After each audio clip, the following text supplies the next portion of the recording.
So hey guys, I welcome you back to this amazing series जहां पे हम आपको सिखाने वाले हैं stock market from the very basics till the very advance level, from the scratch till the very pro level.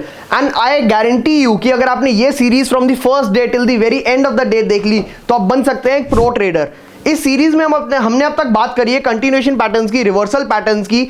Reversal patterns वो patterns होते हैं जो स्टॉक मार्केट गिरती हुई में हमें ऐसा कोई संकेत दे, ऐसा कोई प्रिडिक्शन दे जहां से मार्केट बढ़ सकती है या फिर वाइस वर्सा। एंड अभी हम बात करने वाले हैं कंटिन्यूएशन पैटर्न्स की, जहां पे हम बात करेंगे राइजिंग वेज के बारे में। अब कलर से आपको दिख रहा है कि ये एक बेयरिश रिवर्सल पैटर्न है। क्या मतलब? स्टॉक मार्केट गिर रही होगी एंड वहां पे कोई ऐसा पैटर्न बने जिसकी वजह से हमें संकेत मिले कि स्टॉक मार्केट यहां से और ज्यादा गिर सकती है, एंड उस फॉल को प्रिडिक्ट करेंगे हम आज इस वीडियो में। So let's dive into this video. सबसे पहले आपको जानना पड़ेगा कि राइजिंग वेज में वेज का क्या मतलब है। So wage as the name suggest, जैसे होता है ना आलू के चिप्स, ऊपर से मोटे नीचे से पतले, exactly same. Wedge is a pattern where two lines converge but never meet. क्या मतलब? दो लाइनें आपस में मिल तो रही हैं बट यहां तो बहुत ही दूर जाके मिलेंगी या फिर मिलेंगी ही नहीं। That is called a veg.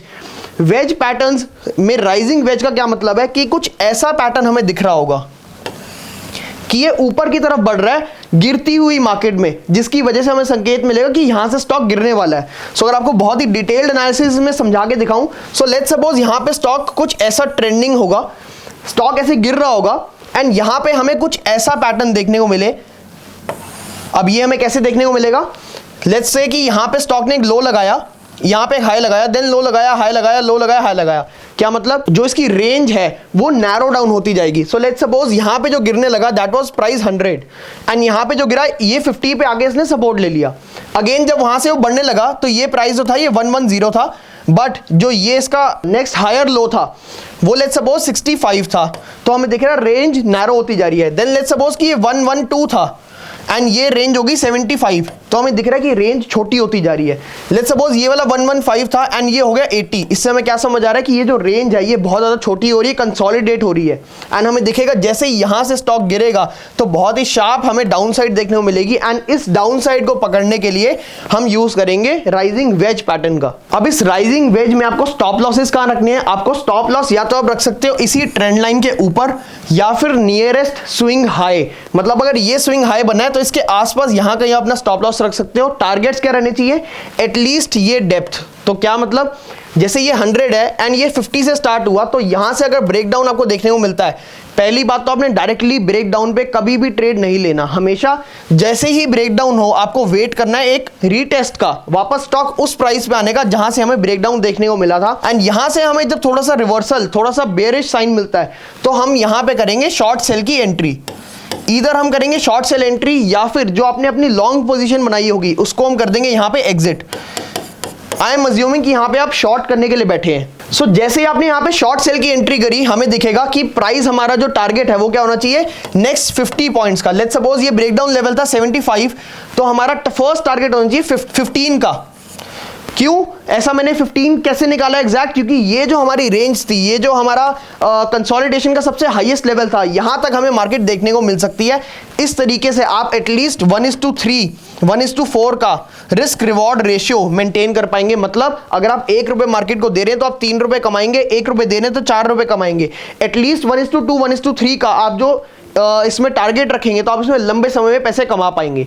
अब इसकी कंफर्मेशन कैसे लेनी है, इसके लिए रूल्स क्या क्या है, ये सब हम आगे बात करने वाले हैं। So before taking on trade on this chart pattern, हम बात करने वाले हैं कुछ ऐसे रूल्स के बारे में जो आपको जानना बहुत ही जरूरी है before taking any trade on this pattern. सबसे पहला रूल क्या रहेगा? You should have a rally. क्या मतलब? जो मार्केट में पहले से ब्रेकडाउन आ रहा होगा वो आपको दिखना चाहिए बहुत ही शार्प, बहुत ही फास्ट। अगर आपको एक ट्रेंडिंग मार्केट में कुछ ऐसा डाउन ट्रेंड दिख रहा है जो कि बहुत ही स्लो एंड स्टेडीली नीचे आ रहा है, तो हो सकता है यहां पे कोई वेज का पैटर्न बन भी जाए बट वो इतने अच्छे तरीके से काम ना करे।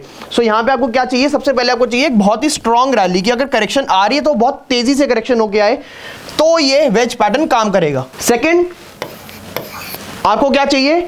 एक डाउन ट्रेंड चाहिए।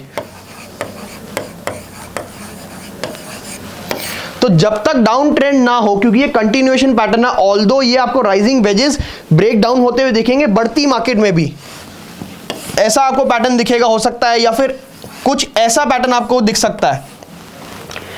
एंड यहां से आपको ब्रेकडाउन दिखेगा, वो भी काफी अच्छा दिखेगा, बट माय पॉइंट इज अगर आप कंटिन्यूएशन पैटर्न को ट्रेड कर रहे हैं तो you should trade it in a continuous market. क्या मतलब, अगर आप डाउन ट्रेंड को ट्रेड करना चाह रहे हैं तो आप तभी ट्रेड करेंगे जब ऑलरेडी मार्केट डाउन ट्रेंडिंग हो एंड यहां से पैटर्न बनाए, ताकि आपका जो रिस्क रिवॉर्ड रेशियो है वो बहुत ही अच्छा रहे। यहां पे आपका रिस्क रिवॉर्ड रेशियो है जो वो मेंटेन नहीं रह पाता, इसलिए लंबे समय में 99% of the people lose money in the market.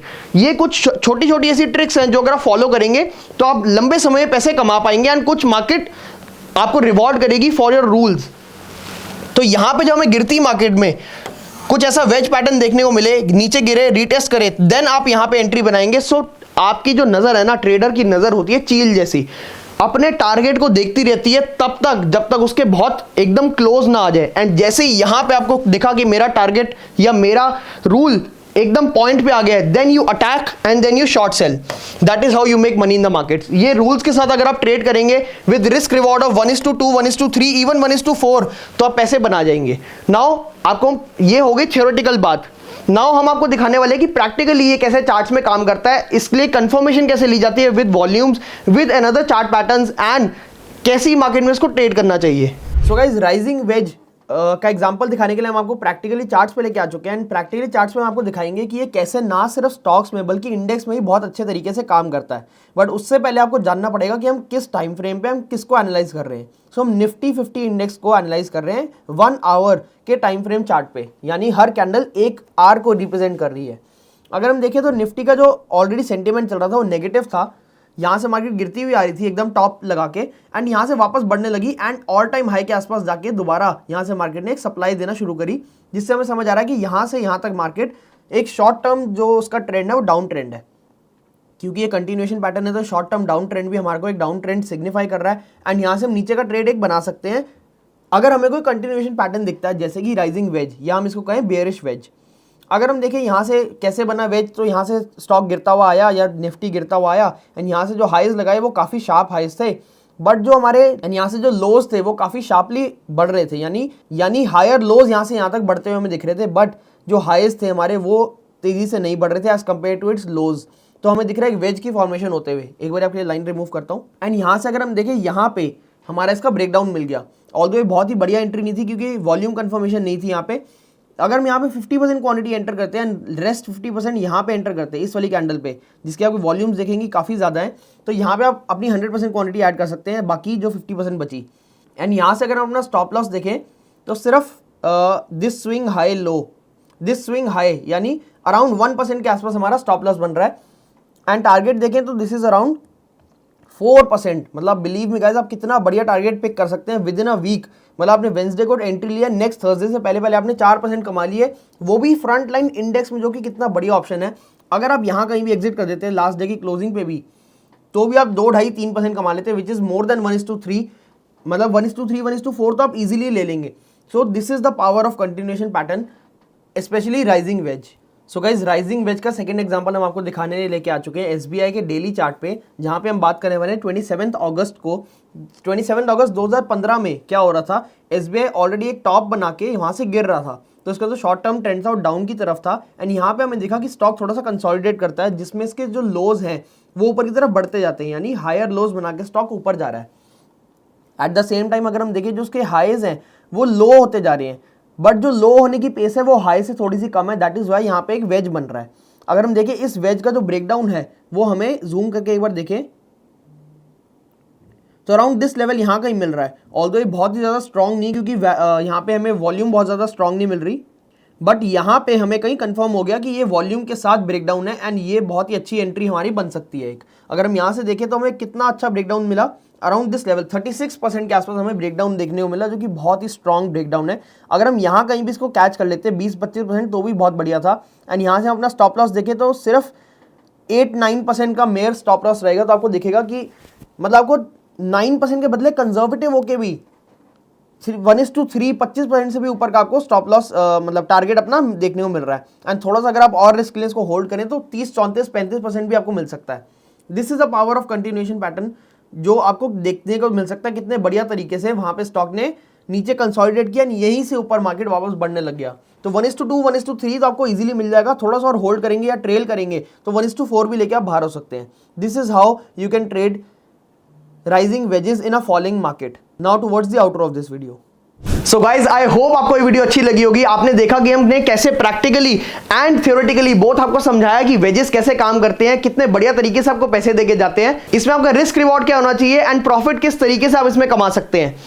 If you gain something out of it, comment down below, let us know कि आपको क्या अच्छा लगा एंड नेक्स्ट वीडियोस आपको कौन से टॉपिक पे चाहिए। Till the time appreciate us by liking this video, press the bell icon and subscribe button so you don't miss any updates on this channel. Thank you.